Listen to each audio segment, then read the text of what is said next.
ঢাকা শহরে নারীদের জন্য পিঙ্ক বাস চালু করেছে সরকার। এছাড়াও চট্টগ্রাম ও বগুড়ায় দুটি করে পিঙ্ক বাস চালু হয়েছে। সরকার বলেছে, নারীদের নিরাপত্তা এবং হেনস্থার কথা ভেবে বাসগুলো নামানো হয়েছে। এক পক্ষ উচ্ছ্বসিত, আরেক পক্ষ সমালোচনা সহ নানা বিশ্লেষণ দিচ্ছে। চলুন আমরা কিছু তথ্য এবং বাস্তবতার প্রেক্ষাপটে বিষয়টি কতটুকু বাস্তবসম্মত, টেকসই ধারণা তা দেখবার চেষ্টা করি।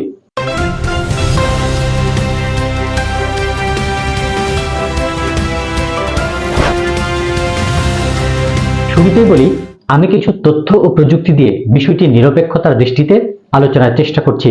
শেষ পর্যন্ত না দেখলে প্রকৃত বিশ্লেষণটি অনুধাবন করতে ভুলও হতে পারে।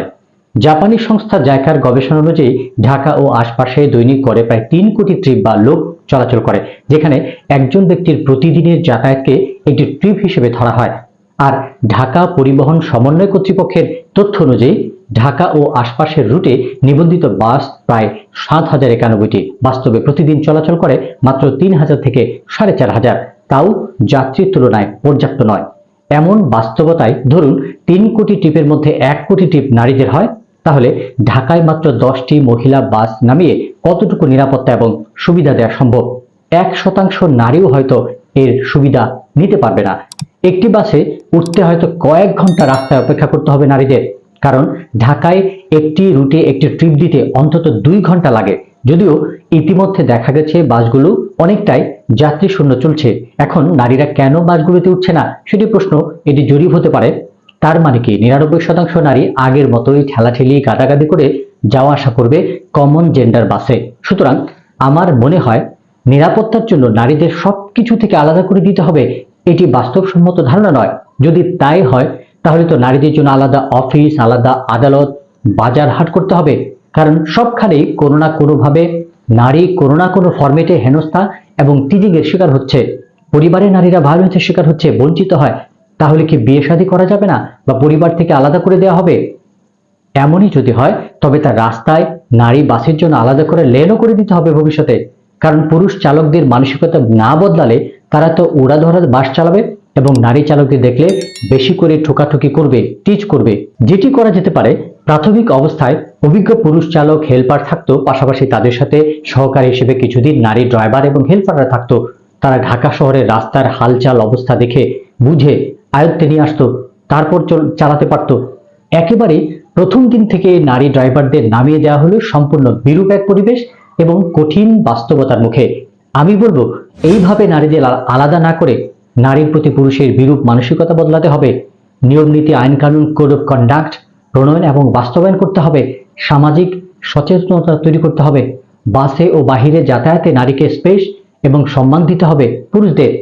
আর আউটডোরে পুরুষের সমান তালে চলতে চাইলে নারীদের শুধু স্পেস বা নারী কোটার অপেক্ষা না করে নিজেদের আত্মবিশ্বাস, স্কিল, নিজেদের সক্ষমতাতে প্রতিযোগিতায় টিকতে হবে, বাস্তবতা ফেস করতে হবে। করছে তো অনেকেই। বেগম রোকেয়া, সুফিয়া কামাল, বিবি রাসেলরা কিন্তু কোটার অপেক্ষায় থাকেননি। পুরুষ শাসিত কঠিন রাজনীতির ময়দানে লড়াই করে খালেদা জিয়া, শেখ হাসিনা দেশের প্রধানমন্ত্রী হয়েছেন। মতিয়া চৌধুরী 6 বার সংরক্ষিত নয়, নির্বাচন করে সংসদে গেছেন। সবশেষ রুমিন ফারহানা একদম বিরূপ পরিস্থিতিতে দলের বাইরেকে নির্বাচন করে নির্বাচিত হয়ে আলোড়ন তুলেছেন। কাজেই নারী পুরুষের সহাবস্থানই হচ্ছে মঙ্গল। দেখেন, আগে পর পুরুষের সাথে বাইকে কোনো নারীর চড়া ভাবাই যেত না। এখন তো নতুন ধারণায় কত নারী পুরুষ পরপুরুষের সাথে রাইড শেয়ার করছে। নারীদের আলাদা করে দেয় এই নীতি বরং জেন্ডার সমতা নীতির সাথে সাংঘর্ষিক। মানে আমরা যে জেন্ডার সমতার কথা বলি, এই আলাদা করাটা এটা তার বিপরীত। আমার দৃষ্টিতে বরং এই পিঙ্ক বাস নারীদের আরো আলাদা করে চিহ্নিত করবে, যেমনটি নারী দিবসটিও করে। আমার বিশ্বাস, আত্মমর্যাদাশীল নারীরা সম্মানবোধ বা স্বস্তি ফিল করবে না এই পিঙ্ক বাসে চড়তে।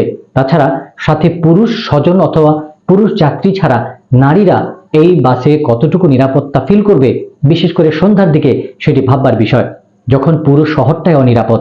আবার ধরুন, আপনি আপনার মেয়ে অথবা আপনার স্ত্রী অথবা নারী বন্ধুকে নিয়ে বের হলেন। এখন আপনারা কি আলাদা যাবেন? নিশ্চয়ই সাধারণ বাসেই যাবেন, ঠাসাঠাসি করে। যাতায়াত সংকট সমাধানে আরেকটি বিষয় গুরুত্ব দেওয়া হতে পারে বা উচিত, প্রাইভেট কার কমিয়ে পাবলিক সার্ভিস বেশি বেশি বাড়ানো, বিআরটিসি বাস বাড়ানো, মেট্রো রেল বাড়ানো। 1000 কোটি টাকার airport to Motijheel Dhaka expressway এবং airport to Gazipur bus rapid ট্রানজিটের মতো যেন লস প্রজেক্ট না হয় জেন্ডার বেসড এই পিঙ্ক বাসগুলো। প্রত্যাশা থাকবে।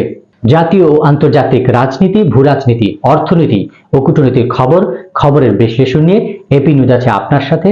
আপনি থাকুন এপি নিউজের সাথে।